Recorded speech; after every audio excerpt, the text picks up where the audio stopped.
Oi, bom dia. Está no ar o Jornal Terra Viva, primeira edição. Veja agora o que é destaque no agronegócio, no Brasil e no mundo.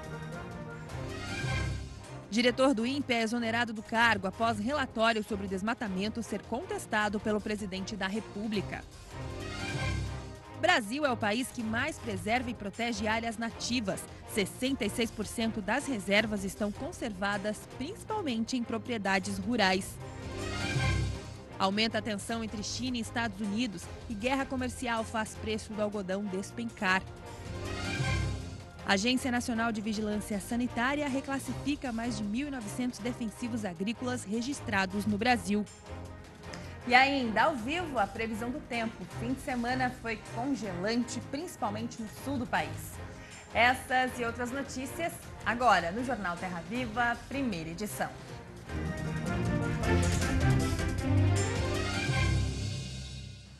O diretor do INPE, o Instituto Nacional de Pesquisas Espaciais, Ricardo Galvão, que divulgou dados contestados pelo governo sobre o aumento do desmatamento na Amazônia, foi exonerado do cargo. A demissão foi confirmada após uma reunião com o ministro da Ciência e Tecnologia, Marcos Pontes. De acordo com Ricardo Galvão, a decisão foi tomada com base em manifestações que ele fez sobre o presidente Jair Bolsonaro, que teriam criado constrangimento. Bolsonaro considerou mentirosos os dados do Instituto Nacional de Pesquisas Espaciais, que indicavam alta de 88% no desmatamento da Amazônia em junho, em relação ao mesmo mês do ano anterior. Em entrevistas, Galvão rebateu as acusações e fez críticas ao presidente. Segundo o governo, os dados divulgados pelo INPE estão equivocados. Para medir a área de floresta destruída, o órgão usa alertas do Sistema de Detecção de Desmatamento em Tempo Real, conhecido como DETER. Mas, de acordo com o Planalto, esta medição não deve ser usada para gerar percentuais e comparações mensais, porque os dados consolidados são divulgados anualmente por outro programa. O ministro do Meio Ambiente já anunciou que novas tecnologias serão adquiridas para monitorar a Amazônia. Segundo uma pesquisa da Embrapa, o Brasil é o país que mais preserva e protege as áreas nativas, como florestas, rios e nascentes. 66% das reservas estão conservadas, principalmente em propriedades rurais. A preservação ambiental é um tema que desperta discussões por todo o mundo. A capa da revista The Economist, acusando o Brasil de acelerar o desmatamento da Amazônia, é mais um capítulo do assunto. A floresta amazônica possui uma importância inestimável para o planeta e deve ser preservada. Mas basta um cálculo para ver que o ritmo de desmatamento não é tão forte assim. A Amazônia Legal possui mais de 5.200.000 quilômetros quadrados. 788 mil quilômetros foram destruídos. Segundo o INPE, em 2017 foram desmatados mais 7.200 quilômetros quadrados.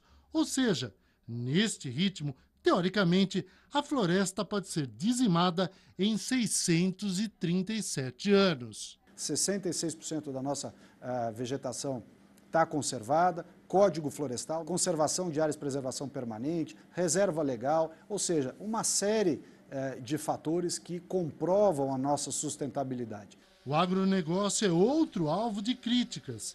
O produtor rural é sistematicamente culpado por danos severos à natureza. Tudo isso cai por terra quando os dados da Embrapa são analisados. Apenas 30% do território é usado para a produção agropecuária, sendo menos de 8% em lavouras.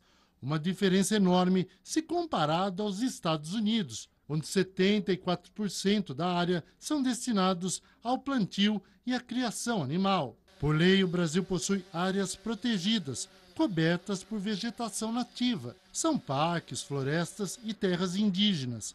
O produtor rural também é obrigado a preservar matas, rios e nascentes em suas propriedades. E o valor disso é bem alto. Os dados apontam para mais de 2 trilhões de reais, né, de valor de fundiário imobilizado em prol do meio ambiente. Qual categoria profissional no Brasil dedica 2 trilhões do seu patrimônio pessoal à preservação do meio ambiente? Só os agricultores. Por isso que é inacreditável que ainda se ataque tanto os agricultores, né, com tudo que eles fazem. Né? Entre áreas protegidas e preservadas, o Brasil possui um território equivalente a 48 nações europeias. O último relatório da ONU sobre o assunto coloca o país em destaque no cenário internacional. O documento aponta que possuímos a maior área protegida do mundo. Além do governo, o produtor rural responde por boa parte disso. As áreas preservadas são as mantidas pelos agricultores. E, em média, metade da área dos seus imóveis. Os agricultores estão recompondo vegetação nativa também em muitos lugares, né? Então a vegetação nativa está voltando, está ficando mais significativa em muitas propriedades rurais. Tem uma dinâmica nisso, né? Tem uma dinâmica, mas é dessa ordem que a gente preserva, é bastante. O presidente Jair Bolsonaro admitiu que errou ao reeditar uma medida provisória transferindo a demarcação de terras indígenas da FUNAI para o Ministério da Agricultura, quando uma outra MP que estabelecia essa troca já havia sido rejeitada pelo Congresso. Bolsonaro considerou acertada a decisão do STF, que manteve a demarcação de terras com a FUNAI. Teve uma falha nossa, a gente não poderia no mesmo ano fazer um MP de um assunto que eu estava dizendo, houve falha nossa, já. Falha é minha, né? É minha, porque eu assinei, pô. Aqui a questão foi eu. Considero acertada, sem problema nenhum. Agora, a questão de reservas indígenas. O índio tem que ser dono, de fato, da sua terra. Explorar, garimpar, se quiser, com lei, plantar, arrendar, explorar turismo. E nos próximos meses, o Supremo Tribunal Federal vai decidir sobre outros temas importantes ligados ao agronegócio, entre eles a tabela de fretes e o porte de armas. A seguir, a previsão do tempo para todo o país, vamos conferir também como deve ficar a distribuição das chuvas no período de plantio da nova safra de grãos. E você vai ver também, aumenta a tensão entre China e Estados Unidos e guerra comercial faz preço do algodão despencar. Daqui a pouco, aqui no Jornal Terra Viva, primeira edição. O dólar começa a semana cotado a R$ 3,89. A Bovespa fechou em alta de 0,5% aos 102.673 pontos. A cotação da soja negociada na Bolsa de Chicago fechou em alta de 0,4% a $8,58. E após nova taxação dos Estados Unidos, a China afirmou que não será chantageada e alertou para retaliação. O Ministério das Relações Exteriores chinês divulgou que Pequim não vai ceder nenhum centímetro sob pressão dos Estados Unidos. O anúncio vem após o presidente norte-americano Donald Trump anunciar a tarifa de 10% sobre 300 bilhões de dólares em produtos do país asiático. Agritendências. Essa piora na guerra comercial entre a China e os Estados Unidos fez o preço do algodão despencar. Acompanhe a análise de Silmar Miller. O algodão está sendo uma das principais vítimas da guerra comercial entre Estados Unidos e China. Os preços da fibra despencaram em quase 5% na Bolsa de Nova York. O algodão, por não ser alimento e cuja demanda pode, portanto, ser adiável, vem perdendo mais que a soja, que é o outro produto americano penalizado por uma pesada tarifa de 25% imposta pela China em retaliação contra as taxações que vêm sendo adotadas pelo governo Trump contra produtos chineses. A disputa comercial entre ambos ganhou novo impulso nesta semana, depois que Trump, inesperadamente, anunciou mais tarifações contra produtos chineses. O algodão brasileiro vem sendo em parte beneficiado pela briga das duas potências, juntamente com soja e carnes. A China, maior importador mundial de algodão, se retirou do mercado americano nos últimos meses e centrou suas compras no Brasil, que é o segundo maior exportador. As vendas brasileiras da fibra para o país asiático saltaram para 236 milhões de dólares no primeiro semestre, um volume 35 vezes maior do que igual período no ano passado. A queda nos preços, no entanto, não ajuda o Brasil em terceiros mercados, onde o produto americano, agora com preços mais baratos, consegue maior competitividade. Além disso, a queda lá fora também vem atingindo o mercado interno brasileiro, onde o preço do algodão já teve um recuo de quase 20% desde o início deste ano. O fato é que o período de altos preços e crescentes aumentos de produção e de exportações para níveis recordes no Brasil aparentemente chegou a um ponto de inflexão. A tendência agora é de redução da área de plantio na próxima safra brasileira, depois de 3 anos consecutivos de expansão. E o fim de semana foi gelado na região sul do Brasil. Em algumas cidades foram registradas temperaturas negativas. A paisagem ficou congelada e fez a alegria dos turistas. Esse final de semana foi de congelar aqui na região sul do Brasil. Foram registradas temperaturas negativas tanto na Serra do Rio Grande do Sul quanto na Serra de Santa Catarina. E prepare-se, pois agora nós vamos mostrar imagens congelantes. São Joaquim, na Serra Catarinense, registrou no sábado 2 graus negativos. A natureza contemplou os moradores e turistas com esse cenário branquinho. A árvore virou uma grande escultura de gelo. Isso, na verdade, é um truque feito por moradores da região que borrifam água durante a madrugada, quando as temperaturas caem abaixo de zero. É uma técnica japonesa usada para atrair os turistas. Muita gente aproveitou para caprichar nas fotos. Em Urupema, a 70 quilômetros de São Joaquim, a vegetação também trocou o verde pelo branco. Essa tela foi tomada pelo gelo. São José dos Ausentes, na Serra Gaúcha, marcou 1,3 grau negativo. A margem, em um arroio, chegou a congelar. Nem a água do cachorro escapou em Cambará do Sul. A forte geada também deixou o campo branquinho. Mas afinal, como é que se faz para encarar essa friaca toda? Café com um pouquinho de licor. A gente usa uma lãzinha, né? Uma jaquetinha para poder esfriar. E aqui, ó, um quentãozinho muito gostoso também, sempre útil. Tem que ser o casaco, o chimarrão. Tem segredo. Não tem segredo não, o negócio é se agasalhar e vir preparado. Para quem gosta desse frio, a notícia não é muito boa. A massa de ar polar que trouxe essas temperaturas negativas vai perdendo força ao longo da semana, principalmente entre terça e quarta-feira. Os termômetros podem registrar até 29 graus em São José dos Ausentes. E depois dessa reportagem congelante, vamos saber qual a previsão do tempo para esta semana em todo o país.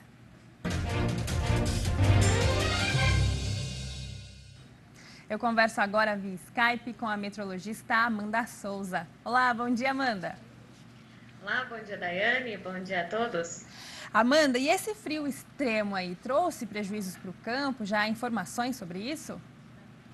Olha só, a gente já tem os registros de temperaturas bastante amenas. Isso pegou, sim, lavouras de trigo no Rio Grande do Sul, no Paraná, até a cana em Mato Grosso do Sul. Então, sim, tivemos relatos de temperaturas bastante amenas, temperaturas até negativas, mas agora a gente tem que aguardar mesmo aí o levantamento dos órgãos responsáveis para ver, de fato, quanto foi atingido, né, quais foram os prejuízos, mas isso a gente vai acompanhando ao longo da semana. Mas, de modo geral, tivemos sim relatos de geada aí em áreas produtoras, principalmente de trigo e também cana-de-açúcar. Daiane.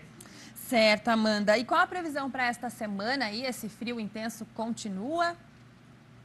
Não, apesar da semana ter começado ainda bastante gelada, ainda ter aí algumas temperaturas negativas, principalmente no sul do Brasil, até mesmo em Mato Grosso do Sul, a semana até começou com temperaturas bastante amenas, mas a tendência é que esse frio vá perdendo intensidade ao longo desta semana. Como a matéria anteriormente comentou, a massa de ar polar já vai perdendo intensidade, então aos poucos a temperatura vai subindo. Claro, ainda tem o potencial de geada, mas isso principalmente em áreas mais altas, principalmente em áreas de serra, na Serra Gaúcha, Serra Catarinense, também no Planalto do Paraná, mas de modo geral para as áreas produtoras, esse frio vai perdendo intensidade, já não tem mais esse potencial de geada. Tá certo. Bom, a partir de setembro, né, o mês que vem, a gente entra aí no período de plantio. O que a gente pode esperar em relação à distribuição, à previsão de chuvas para esse período aí, de setembro, outubro? Olha, acho começando a avançar aos poucos. Mês de setembro é considerado aí um mês de transição, né, entre o período mais seco do inverno e o período mais úmido da primavera. Então a gente mostra o mapa de anomalia de chuva para setembro e a gente vê que de fato, comparado aos últimos meses, essa chuva vai avançando. Então nas áreas em azul do mapa a gente espera aí uma chuva acima da média, nas áreas em vermelho ainda abaixo da média, mas o que é comum também para esse mês de setembro. Agora, Daiane, o que a gente tem que considerar é que de modo geral, o que a a gente espera para a primavera, aí, considerando principalmente as áreas produtoras? Bom, a gente está em um período de transição entre a fase quente, o El Niño, e a fase fria, né, a Laninha. A gente acompanha até uma possibilidade da ocorrência da Laninha até o final do ano. Então, para a primavera, o que a gente espera? O período úmido não deve atrasar. Vai começar a chuva aí de forma bastante dentro do seu padrão mesmo, mas o que a gente espera é chuva irregular. Diferente do ano passado, que a gente já estava em uma Laninha na primavera, que aí sim a chuva ganha uma regularidade pelo centro-sul, este ano, apesar da chuva não atrasar, não deve ser regular, ou seja, começa a chuva no seu período normal, mas esperamos sim grandes janelas de tempo mais seco. E de modo geral, a gente vai ter ainda temperaturas bastante elevadas, temperaturas acima da média, um calor fora do normal. Isso porque, apesar da gente estar já num período de transição, a atmosfera ainda responde como um El Niño, e isso acaba deixando as temperaturas mais elevadas. Então, só para a gente aí relembrar áreas produtoras, o período úmido não vai atrasar, mas aí a gente ainda não espera uma regularidade, Daiane. Tá certo, Amanda. Obrigada pelas informações e até segunda que vem ao vivo. Até segunda que vem. Tchau, tchau. Tchau, tchau. Bom, e a Agência Nacional de Vigilância Sanitária, a Anvisa, reclassificou 1.924 defensivos agrícolas registrados no Brasil. 600 produtos que tinham tarja vermelha no rótulo foram redefinidos para categorias inferiores.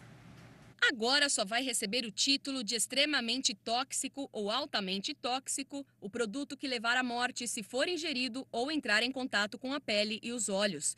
No novo padrão adotado pela Anvisa, as classificações para cores de rótulos passarão de 4 para 6 e só levarão em conta o risco que o produto tem para a vida. Segundo a Anvisa, a mudança, que segue padrão internacional, tornará os rótulos mais claros para o produtor, destacando os riscos de cada item. A seguir, crise na Argentina prejudica preço dos alimentos. O valor da carne bovina no país sobe 67% em um ano. E ainda, Cáceres, no Mato Grosso, pecuaristas participam de um dia de campo sobre o processo de produção de carne depois da porteira. Os detalhes daqui a pouco, aqui no Jornal Terra Viva, primeira edição. A cotação do milho negociada na Bolsa de Chicago fechou em alta de 1,7% a $4,09. Na Bolsa de Valores B3, a cotação fechou em queda de 0,2% a R$ 38,31. A cotação da arroba do boi no mercado físico fechou em alta de 0,3% no Triângulo Mineiro. E a crise na Argentina prejudica o preço dos alimentos. O valor da carne bovina no país subiu 67% em um ano. O consumo interno de carne caiu 9% em 12 meses. Esse é o item alimentício que mais encareceu nos supermercados, segundo a última pesquisa do Instituto Nacional de Estatística e Censos da Argentina. Os salários tiveram um aumento de 38,5% no mesmo período. O aumento dos preços e a desvalorização do peso frente ao dólar impactaram diretamente a população. O número de pessoas em situação de pobreza no país subiu para 34% e afeta quase 14 milhões de pessoas. Em Cáceres, no Mato Grosso, pecuaristas participaram nesse sábado de um dia de campo sobre o processo de produção da carne depois da porteira. Confira na reportagem de Pedro Costa. O consumidor está com o paladar cada vez mais exigente. Isso obriga o produtor a investir mais em produtividade e qualidade no processo produtivo da carne. Os frigoríficos acompanham essas mudanças do mercado e rotulam produtos com qualidade superior. Carnes do tipo premium conquistam mais espaço em gôndolas de supermercados do Brasil e do mundo. Os acordos comerciais com a União Europeia e a China e a aproximação com os Estados Unidos alavancam ainda mais essa tendência. Então o Brasil está começando a passar de um fornecedor de volume com preço baixo para começar a arranhar os mercados de qualidade no mercado externo. Essa análise da indústria começa no processo de produção e classificação de carcaças. O segredo está no acabamento do gado. De acordo com o zootecnista Fábio Dias, nos últimos 4 anos, o pecuarista tem investido no ganho de peso, mas animais com pouca gordura continuam indo para o gancho. prejudicando a média de preço. E a genética está mudando, a qualidade está mudando, a capacidade de nutrir, de confinar cada vez melhor, e a gente não está explorando essas carcaças novas que permitem um peso maior ao abate. Dentro da porteira, o pecuarista precisa estar atento com o processo evolutivo do rebanho. A médica veterinária Érica Prado acredita que o ganho de peso não é o essencial, mas sim na composição homogênea de costela e lombo, que garante uma melhor comercialização. Tem animais que eles crescem mais equilibrado, então ao mesmo tempo que ele põe estrutura, ele põe musculatura, permitindo que você tenha uma flexibilidade na escolha, por exemplo, do ponto de abate. Outro ponto importante na palestra foi os investimentos no touro Nelore. Para William Cury, o produtor precisa enxergar a tourama como semente melhoradora da raça. O touro é a semente melhoradora da pecuária e produzir semente não é para todo mundo. E quem compra essa semente melhoradora, o touro, usa essa semente melhoradora em rebanhos comerciais e assim já coloca o melhoramento em seu rebanho. O Jornal Terra Viva, primeira edição, termina aqui. Você pode rever todo o conteúdo no nosso site. Acesse tvterraviva.com.br ou também o novo aplicativo do canal disponível no Google Play. Renata Maron vem aí com o Bem da Terra e às 11h30 tem Dia a Dia Rural. Um ótimo dia para você e até amanhã.